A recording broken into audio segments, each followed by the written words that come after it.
So, you've probably wondered how developers build these massive, maintainable websites without their CSS just turning into total chaos.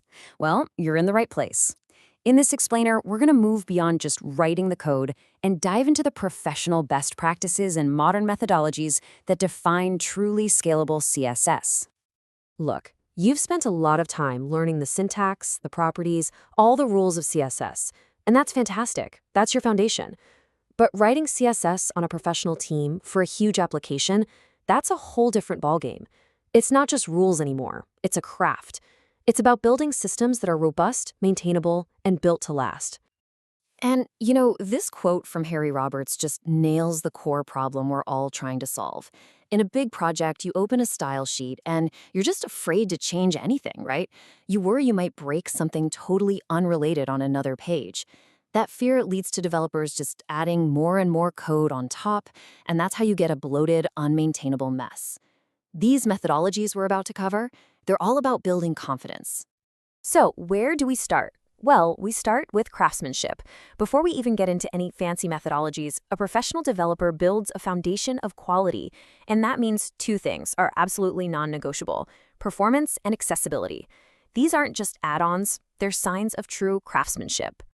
Performance isn't just a nice-to-have, it's a core part of the user experience. Your CSS directly affects how fast a page loads and how smooth it feels.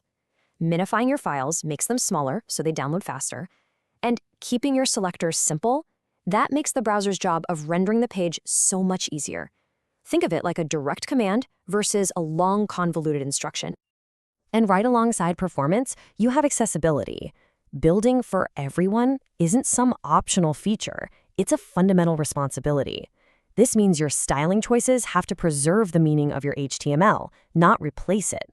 It means making sure keyboard users can actually see what element they've tabbed to, and it absolutely means using color thoughtfully. And this is a perfect example of one of the most common issues out there. On the left, that text is barely readable. But on the right, we've got good contrast that meets the professional standard, the WCAG AA benchmark. This simple check makes your content accessible to users with visual impairments, and honestly, it helps everyone read your site on a sunny day. All right, with our foundation of craftsmanship in place, we can now tackle the biggest challenge in CSS, managing its global nature. How do we write styles for one component without accidentally breaking another one? The answer is all in how we structure and name our code. One of the most popular solutions you're going to see everywhere is a naming convention called BEM. It stands for Block Element Modifier. Now, this isn't a library or a framework. It's just a simple, really smart set of rules for how you name your CSS classes to bring order and predictability to the chaos. Okay, and here's how it breaks down. It's actually super logical. A block is a standalone component, like a button, so .btn. An element is a piece of that block marked with two underscores, like .btn_price. And a modifier is just a different version of that block, marked with two hyphens, like .btn-orange.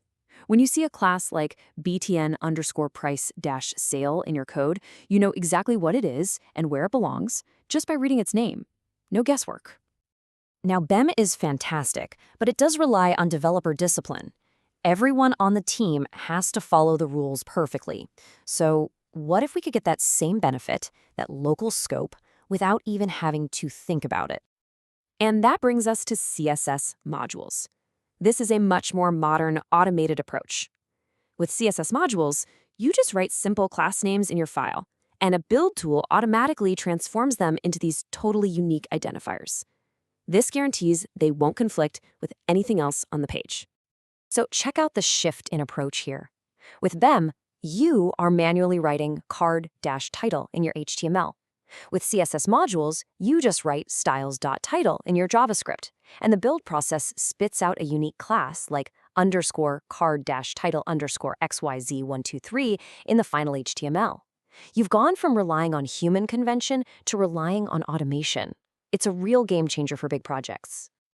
Building on that idea of automation, the next level of professional CSS involves tooling.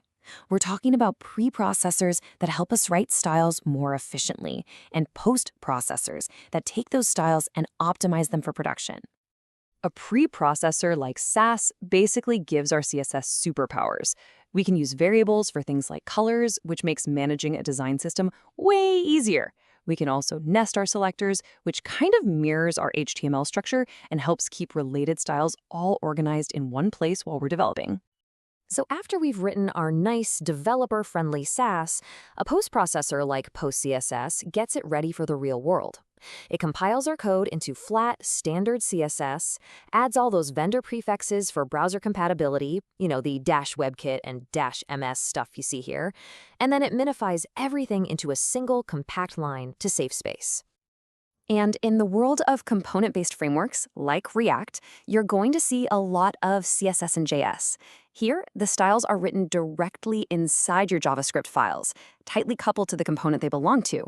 This makes your styles truly portable and self-contained, which is incredibly powerful for building complex user interfaces. Okay, so we've got craftsmanship, structure, and tooling. The final piece of the puzzle is putting it all together so that whole teams of developers can work together effectively. This is all about workflow and collaboration. A professional workflow is kind of like the social contract of CSS. It means having a logical file structure. It means using tools that automatically check for errors and enforce a consistent style. And it means sharing core design decisions like colors and spacing as design tokens so that everything stays consistent. This, plus good old version control and documentation, makes sure everyone is on the same page. And here it is, our whole journey visualized. This is your pyramid of mastery. You start with that non-negotiable craftsmanship of performance and accessibility. You build structure on top of that with naming conventions or scoping. You power it all up with tooling. And finally, you enable collaboration through a shared workflow. Each layer builds upon the last, helping you scale your code, your team, and your career. And this quote right here perfectly summarizes why all of this matters. Any developer can build something that works once, but a professional developer builds something that a team can maintain, update, and scale for years to come without losing their minds. That's the real goal. And with that, you've just completed the CSS roadmap. So congratulations, you now understand how to style, structure, and scale modern interfaces with the mindset of a professional. Now, let's place it on our roadmap, the final checkpoint in your CSS journey. From here, you can continue your path toward front-end development, dive deeper with HTML foundations, or explore JavaScript dynamics. The choice is all yours.